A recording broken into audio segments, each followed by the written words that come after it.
22, c'est l'heure de InfoCity. InfoCity, le journal de l'info de proximité sur la 95.2. Présentation Ousmane Dao. Mesdames et messieurs, bonjour. À la une de cette édition, les forces de défense et de sécurité du Mali frappent très fort. Les FAMA viennent de neutraliser hier soir 30 terroristes qui ont abandonné sur le terrain 19 AK-47, 3 mitrailleuses PKM et une lance-roquette anti-char et une importante quantité de munitions récupérées. Les FAMA, on en parlera justement dans cette édition avec toute une nuit qui sera dédiée à nos forces de défense et de sécurité. L'initiative est de l'artiste Geneva Seck, ce sera le 25 janvier prochain à Sikasso. Et puis on fera un tour dans la mairie de la commune du district de Bamako pour voir l'apport de cette mairie sur le plan financier. Plus de 200 millions de francs CFA par an sont récoltés dans les taxes et impôts. La page internationale sera développée par Aïssata Yanogo. Elle nous emmènera en République démocratique du Congo où le ministre de la Justice est contre l'application de la peine de mort. Et puis ce matin, la terre a tremblé en Chine, faisant plus de 53 morts. Voilà pour le sommaire. Dans un instant, les détails. Mardi 7 janvier 2025, mesdames et messieurs, merci d'avoir choisi la chaîne 2 pour vous informer. Bonjour et bienvenue. Je le disais dans les titres, l'état-major général des forces armées informe l'opinion que les FAMA ont vigoureusement repoussé une attaque terroriste dans la localité des Nioro du Sahel le 6 janvier aux environs de 22h. Les terroristes infiltrés en grand nombre dans la ville avec des complicités internes se sont attaqués à certains points sensibles de la ville. La promptitude des actions FAMA est à saluer et a fait un bilan provisoire de 30 corps terroristes abandonnés sur le terrain, 19 AK-47, 3 mitrailleuses PKM, une lance-roquette anti-char et une importante quantité de munitions ont été récupérées par les FAMA. Par ailleurs, un militaire FAMA est mort au combat. La situation est bien sous contrôle et le racistage continue. L'état-major général des armées présente ses condoléances à la famille du militaire mort au combat. Il salue le professionnalisme des unités engagées en minimisant les dommages collatéraux. L'état-major général des armées communiquera sur les détails du bilan définitif. Je le disais dans les titres, la commune 6 du district de Bamako contribue à plus de 200 millions de francs CFA dans la caisse de l'État. Une participation financière effectuée à travers les taxes et impôts. Cette collectivité joue un rôle prépondérant dans la mise en œuvre des politiques de l'État. Elle dispose de plusieurs services spécialisés. Alors, allons à la découverte avec Oumar Sissoko des services de recettes de la mairie de la commune 6 du district de Bamako. Avec près de 1 million d'habitants, la commune 6 participe activement au développement économique du Mali en renflouant les caisses de l'État à hauteur de 200 millions de francs CFA par an à travers les taxes municipales collectées auprès des populations. Ténémakan Kone, premier adjoint au maire de la commune 6 chargé des questions financières et administratives. Il y a la taxe municipale qui nous concerne, nous les collectivités. Elle consiste à recouvrir sur différents secteurs de commerce au niveau de la commune. Notamment la taxe qui se fait sur plusieurs assiettes. Il y a différentes taxes sur les domaines privatifs de l'État et de la collectivité. L'importance des taxes n'est plus à prouver. En plus d'assurer un revenu à la commune, elle est l'une des sources financières de l'État malgré un contexte économique difficile. À cet effet, il existe plusieurs types de taxes selon les différents secteurs d'activité. Il y a la taxe sur les boutiques au niveau de la commune. Il y a la taxe également dans les marchés. Mais celle qui est généralement connue, ça c'est la TDRL, qui est la taxe de développement local et régional, qui est payée par tout citoyen demeurant dans la commune. À la mairie de la commune 6, un département est spécialement dédié à la collecte de la taxe auprès des citoyens. Aliou Maïga, chargé du recouvrement à la mairie de la commune 6. Les taxes que les contribuables payent au niveau de la commune sont censées être récupérées par la commune, par des agents de la commune. Ce travail demande un exercice qui mobilise les agents à aller sur le terrain et réclamer ce qu'ils doivent à la commune. Ce travail de recouvrement, en tout cas au niveau de la commune 6 ici, souvent nous avons des difficultés. Bougouna Koulibaly, chargé des marchés à la mairie de la commune 6. Nous avons fait une délégation de gestion au niveau de tous les marchés de la commune. On a donné le contrat au GUE. Et ce sont ces GUE-là qui doivent faire la collecte au niveau des marchés. Suivant le contrat, il y a un montant qui doit revenir à la mairie. Ténémakan Kone, premier adjoint au maire de la commune 6 chargé des questions financières et administratives. Tout le monde sait que le paiement de la taxe est très important parce que c'est elle qui contribue réellement au développement, à l'ambition des autorités de la collectivité par rapport au développement de la commune. En plus de son rôle administratif, la mairie de la commune 6, comme toutes les mairies au sein de toutes les autres communes du Mali, constitue un véritable maillon important pour le recouvrement des taxes de l'État, en ce sens qu'elle participe au développement socio-économique de tous les jours. Un autre maillon important en commune 6 et même dans tout le pays, il s'agit de la santé. Nous allons rester dans cette commune pour voir les structures sanitaires de la localité. Tenez-vous bien, la commune 6 dispose d'un centre de santé de référence, une dizaine de CESCOM et plus de 100 cabinets privés. Kounandi Bamani, notre spécialiste santé de la rédaction, a fait un tour en commune 6. Nous sommes présentement en commune 6 du district de Bamako, plus précisément aux alentours du CCRF de Sogoninko. Sur place, nous avons rencontré des citoyens qui ont bien voulu nous confier ce qu'ils pensent de leur structure de santé et des personnes qui y travaillent. Ça fait 3 fois que je viens dans le CCRF de Sogoninko pour mes visites et j'ai eu 3 accouchements avec le docteur Keita. Les agents de santé sont bienveillants. À nos jours, le CCRF de Sogoninko est le principal centre de santé de ma commune. Il dispose d'équipements modernes et d'un personnel qualifié qui assure les soins essentiels de la population. La commune 6 du district de Bamako dispose d'un CCRF, 12 CESCOM, 161 cabinets médicaux, 61 cliniques, 65 pharmacies, 6 mutuelles, des structures confectionnelles. Tous sous le contrôle du CCRF qui est la deuxième référence en matière de santé, plus l'hôpital du Mali, professeur Mamadou Diallo, médecin chef du CCRF de la commune 6. La commune 6 est la plus grande commune du Mali.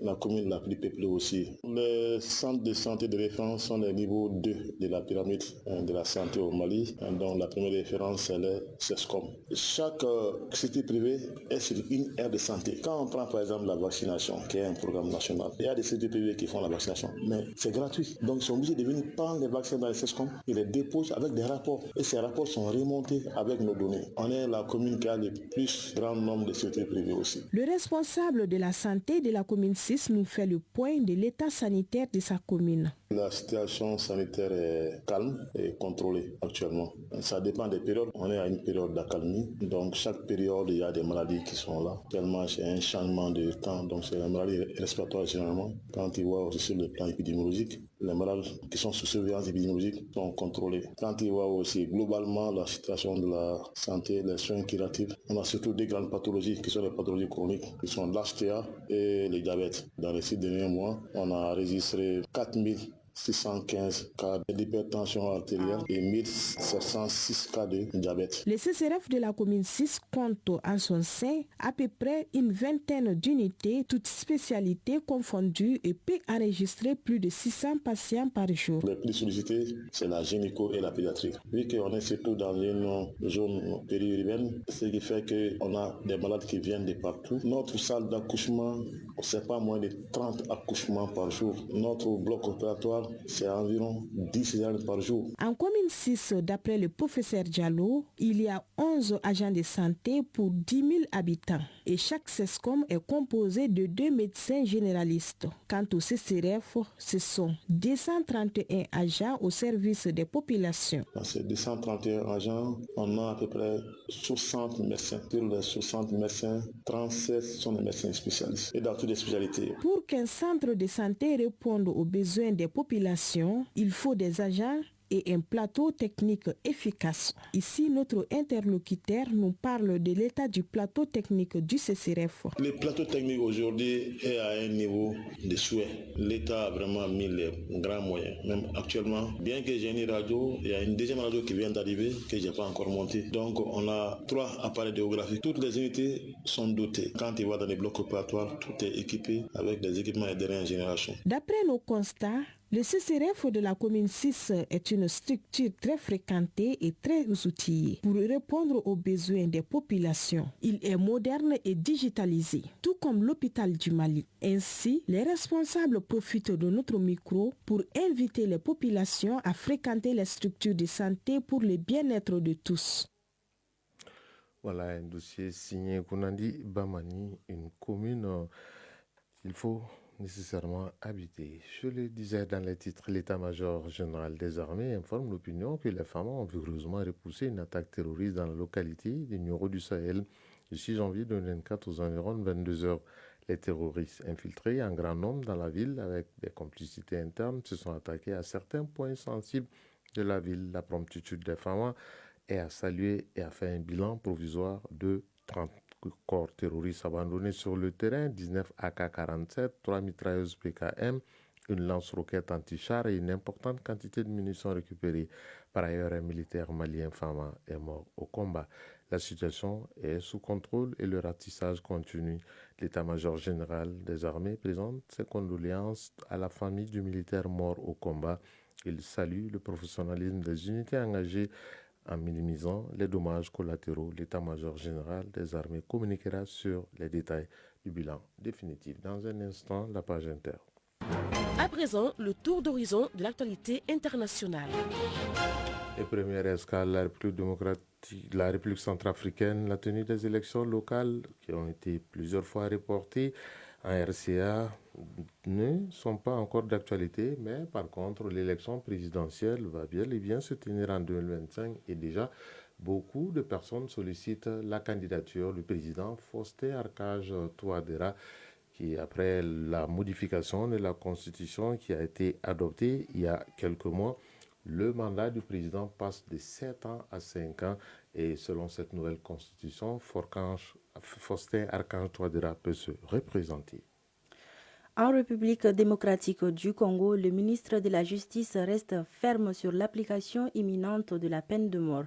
Lors d'une conférence de presse à Kinshasa, les autorités ont rejeté les critiques et autres appels des organisations internationales et nationales qui sont contre l'application de la peine capitale. Oui, on va toujours rester non loin de la République démocratique du Congo, Issata Yanogo, pour parler de Sao Tomé et Principe. Le président Carlos Villanova a limogé le gouvernement. Cette décision intervient après de nombreux problèmes économiques et sociaux non résolus, exacerbés par des tensions internes et une gestion inefficace du gouvernement. Le pays fait face à une crise économique qui a fait des répercussions profondes sur la population, mais malgré ces défis majeurs, le gouvernement n'a pas su proposer de solutions adaptées. Les absences prolongées du Premier ministre ont également aggravé la situation, entraînant ainsi des dépenses publiques injustifiées et une gouvernance défaillante. On va terminer justement par la Chine. Au moins 95 personnes ont perdu la vie et des centaines de blessés, des dizaines de répliques ont secoué cette région himalayenne du Tibet dans le sud-ouest de la Chine et le Népal de l'autre côté de la frontière. Environ 1500 pompiers et secouristes ont été déployés sur le terrain pour rechercher des survivants, selon le ministère de la Gestion des urgences de la Chine. L'Institut d'études géologiques américain, USGS, a de son côté fait état d'un tremblement de terre de magnitude de 7,1 dans la région. Autre titre de ce journal, la 3e édition de la Nuit des femmes va se dérouler à Sikasso dans la salle Lamissa Bengali et ce sera le 25 janvier prochain sur initiative de l'artiste Djeneba Seck. Elle l'a fait savoir lors d'un point de presse. Plus de détails, c'est avec Cheikh Amadou Diarra. C'est la salle Lamissa Bengali de Sikasso qui va accueillir le 25 de ce mois la 3e édition de la Nuit des femmes. Un concert que l'artiste Djeneba Seck organise chaque année. C'est là pour rendre hommage à nos forces de défense et de sécurité. Mamoutou Keita, manager de Djeneba Seck. Nous ne sommes pas certains que le résultat que nous avons obtenu ici, nous allons l'obtenir à Sikasso. Mais nous avons eu la conviction et la certitude des Sikassois qui vont se mobiliser comme un seul homme pour faire de cette fête une fête exceptionnelle en faveur de nos armées. Au programme de la soirée, des prestations d'artistes de la région de Sikasso et ceux du district de Bamako. Makan Kone, président du comité d'organisation de la Nuit des femmes. Plus la prestation de Djeneba Seck même, il y aura beaucoup d'autres artistes invités qui vont vraiment essayer d'enflammer la foule. Mamoutou Keita, manager de Djeneba Seck. Bakoro Sidibé, elle est déjà de Sikasso, Mamou Sidibé, Van Guitar. En célébrant ce concert dédié à nos forces armées, les organisateurs veulent également magnifier la fête de l'armée nationale prévue le 20 janvier.